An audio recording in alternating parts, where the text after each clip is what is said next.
Good morning, dear students. There is a bad news for you. Your maths teacher had resigned from our school. So the school has appointed a new maths teacher and she is closely related with our dear Arpit Sajeev. എടി നീ ആ പറഞ്ഞത് കേട്ടില്ലേ? അർപ്പിതിന്റെ ബന്ധുവാന്ന് തോന്നുന്നു teacher. Arpit ഇന്ന് വന്നില്ലല്ലോ, അല്ലെങ്കിൽ അവൻ പറഞ്ഞേനെ. അവന് സോമ്യ ടീച്ചറൊക്കെ ടൂറിന് പോയേക്കുമല്ലേ. Dear ma'am, I had given a small introduction about you and from now onwards you can meet your students, handle the classes. ടീച്ചറെ ഞാൻ പോവാണ്. ഇനിയിപ്പോൾ ടീച്ചർക്ക് തന്നെ ക്ലാസ് ഹാൻഡിൽ ചെയ്യാലോ. Good morning dear students. I hope all of you are fine and I am your new teacher. ഇനിയിപ്പം അധികം താമസിപ്പിക്കേണ്ട കാര്യമൊന്നുമില്ലല്ലോ. നിങ്ങൾക്ക് പരീക്ഷ ഇപ്പം അടുത്ത് വരാറായില്ലേ? അപ്പോൾ നമുക്ക് തുടങ്ങാം. എടി, ഈ ടീച്ചറെ കണ്ടിട്ട് നല്ല പാവാൻ തോന്നുന്നുണ്ട്. അപ്പുവിന്റെ ആന്റി അല്ലേ, അപ്പോൾ എന്തായാലും പാവമായിരിക്കും.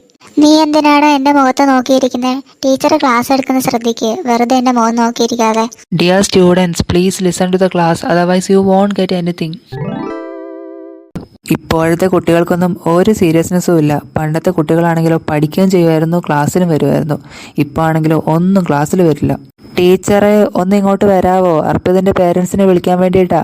അല്ല ടീച്ചറെ, ഇപ്പൊ എന്തിനാ അർപ്പിതിന്റെ പേരൻസിനെ വിളിക്കുന്നത്? അവനെന്തെങ്കിലും പ്രശ്നം ഉണ്ടാക്കിയോ? അവനെ കണ്ടിട്ട് അങ്ങനെ പ്രശ്നമൊന്നും ഉണ്ടാക്കുന്നു തോന്നില്ലല്ലോ.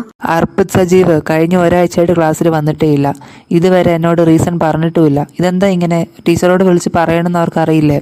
ഓക്കെ, ഞാനെന്നാ അർപ്പിതിന്റെ പേരൻസിനെ ഒന്ന് വിളിച്ചു നോക്കാം. അവനെന്താ വരാത്തെന്ന് അറിയാൻ പറ്റുമല്ലോ. അവനെ മാത്രം കുറ്റം പറഞ്ഞിട്ട് ഒരു കാര്യമില്ല. അവന്റെ പേരൻസ് ആണല്ലോ ഇതിനെല്ലാം സമ്മതിക്കുന്നത്. വല്ലാതെ പേരൻസ് തന്നെ. അപ്പു മോനെ വീട്ടിൽ ചെല്ലുമ്പോൾ നോട്ടെല്ലാം മടിയില്ലാതെ എഴുതണം കേട്ടോ. മോന്റെ കൂട്ടുകാരനെല്ലാം അയച്ചിട്ടുണ്ടല്ലോ, അതിനെ എഴുതിയെടുത്താൽ മതി. അത് പറഞ്ഞപ്പോഴാണ് ഞാനൊരു കാര്യം ഓർത്തേ. എന്റെ ലീവ് നാളെ കൂടെ ഉണ്ട്. ഞാൻ നാളെ കഴിഞ്ഞ് സ്കൂളിലേക്ക് വരുവുള്ളൂ അപ്പു മോനെ. അപ്പൊ ടീച്ചർ നാളെ വരില്ല അല്ലേ? എന്നാ ഞാനും പോകുന്നില്ല. എനിക്ക് ഒരു ദിവസം റെസ്റ്റ്. ഞാൻ നാളെ പോകുന്നില്ല ആന്റി, എന്നെ നാളെ വിടണ്ട. നിനക്ക് എന്തൊരു മടിയാ ചെക്ക സ്കൂളിൽ പോവാൻ. ഇത്രയും ദിവസം ലീവ് എടുത്തു, എന്നിട്ട് നിനക്ക് പോവാൻ മടിയാ അല്ലേ? മോനെ, നാളെ തൊട്ട് മര്യാദയ്ക്ക് സ്കൂളിൽ പോകണം. എത്രയും ദിവസം നീ ലീവ് ആക്കിയില്ലേ? ഇനി അതൊക്കെ എങ്ങനെ പഠിച്ചെടുക്കും? കുറെ പഠിപ്പിച്ചിട്ടുണ്ടാവും. അതുകൊണ്ട് നീ നാളെ പോയേ പറ്റൂ. ഇതാരാ വിളിക്കുന്നത്? പരിചയമില്ലാത്ത നമ്പറാണല്ലോ. ട്രൂ കോളറിൽ കാണിക്കുന്നുമില്ല. ഹലോ, ഇതാരാ വിളിക്കുന്നത്? അതെ, ഞാൻ അർപ്പിതിന്റെ ആന്റിയാണ്. ആരാ വിളിക്കുന്നത്? ഓക്കെ, ഞങ്ങളിപ്പോൾ ഒരു ട്രെയിൻ യാത്രയിലാണ്. നാളെ തിരിച്ചു വരുള്ളൂ. അർപ്പിത് എന്തായാലും നാളെ തൊട്ട് സ്കൂളിൽ വരും. ഞാൻ അവനോട് പറഞ്ഞായിരുന്നു ടീച്ചറോടൊന്ന് ഇൻഫോം ചെയ്യണമെന്ന്. പക്ഷേ അവൻ പറഞ്ഞില്ലെന്ന് തോന്നുന്നു. അതായിരിക്കും ഈ മിസ്അണ്ടർസ്റ്റാൻഡിങ്ങിന് കാരണം.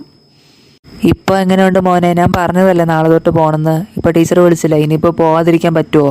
ആന്റി, ആരാ വിളിച്ച്? സ്കൂളിൽ നിന്ന് ടീച്ചറാണോ? ആ മോനെ, മോന്റെ ടീച്ചറെ വിളിച്ച്. ഇത്രയും ദിവസം മോൻ ക്ലാസ്സിൽ പോയില്ലല്ലോ, അപ്പൊ എന്താ വരാത്തെന്ന് അറിയാൻ വേണ്ടിയിട്ട് വിളിച്ചതാ. അപ്പൊ മോനെ നാളെ തൊട്ട് സ്കൂളിൽ പോകണം. ടീച്ചർ വിളിച്ചാൽ ഇനിയിപ്പോൾ പോവാതിരിക്കാൻ പറ്റില്ല. മടി പിടിച്ചാന്ന് ടീച്ചർക്ക് മനസ്സിലാവും. ആന്റി, നാളെ വെള്ളിയാഴ്ച അല്ലേ? ഇനിയിപ്പോ ഒരു ദിവസത്തേക്ക് എന്തിനാ സ്കൂളിൽ പോകുന്നത്? നാളെയും കൂടി ലീവ് എടുക്കട്ടെ. ടീച്ചറെ, സ്കൂളും ക്ലാസ്സും ഒക്കെ എങ്ങനെയുണ്ട്? ടീച്ചർക്ക് എല്ലാവരും ഇഷ്ടപ്പെട്ടോ? എല്ലാവരും പരിചയപ്പെട്ടോ? എങ്ങനെയുണ്ട് ഓവറോൾ? ഇന്നെടുത്ത ക്ലാസ്സുകളിൽ എനിക്ക് ഏറ്റവും ഇഷ്ടപ്പെട്ടത് നമ്മൾ ആദ്യം പോയി ക്ലാസ്സില്ലേ, അവിടുത്തെ ക്ലാസ്സാണ്. അവിടുത്തെ കുട്ടികൾ നല്ല പാവമാണ്. പിന്നെ ആ ക്ലാസ്സിൽ പഠിക്കുന്ന അർപ്പിത് സജീവ് ഇല്ലേ, അവൻ എന്റെ ബ്രദറിന്റെ മോനാ. അവനിപ്പോ വന്നിട്ടില്ലെന്ന് തോന്നുന്നു. അർപ്പിതിന്റെ കാര്യം പറഞ്ഞപ്പോഴാ, ആ കുട്ടി ഒന്നും പഠിക്കില്ല. പിന്നെ ആകെ പഠിക്കുന്നതോ അവന്റെ ഇഷ്ടപ്പെട്ട സൗമ്യ ടീച്ചറിന്റെ വിഷയം മാത്രം പഠിക്കും. അതിന് മാത്രം കുറച്ച് മാർക്കുണ്ട്. സൗമ്യ ടീച്ചറിന്റെ പെറ്റാണ് അർപ്പിത്. അവരുടെ ഫാമിലി ആയിട്ടും നല്ല അടുപ്പത്തില്ല. അവരിപ്പോ ഒരു ഫാമിലി ടൂർ പോയിരിക്കുക. നാളെ ആയിരിക്കും മിക്കവാറും വരുന്നത്. എക്സ്ക്യൂസ് മീ മാം, എന്താ സുസ്മിത വിളിച്ചേ? എന്തെങ്കിലും അത്യാവശ്യം ഉണ്ടോ? ടീച്ചറെ, 4Bയിൽ ഇപ്പം സൗമ്യ ടീച്ചറിന്റെ പീരീഡ് ആണ്. സൗമ്യ ടീച്ചർ ലീവ് ആയതുകൊണ്ട് ടീച്ചറുടെ ആ ക്ലാസ്സിലേക്ക് പോകാൻ ഓഫീസിൽ നിന്ന് പറഞ്ഞു. ടീച്ചർ അങ്ങോട്ട് വേഗം പോയിക്കോ. അവിടെ ഇപ്പൊ കുട്ടികൾ ഭയങ്കര ബഹളാ. ഇതെന്തൊരു കഷ്ടമാ. ആകെ ഒരു പീരീഡ് ഫ്രീ കിട്ടുന്നത്. ആ പീരീഡ് അങ്ങനെ പോയി.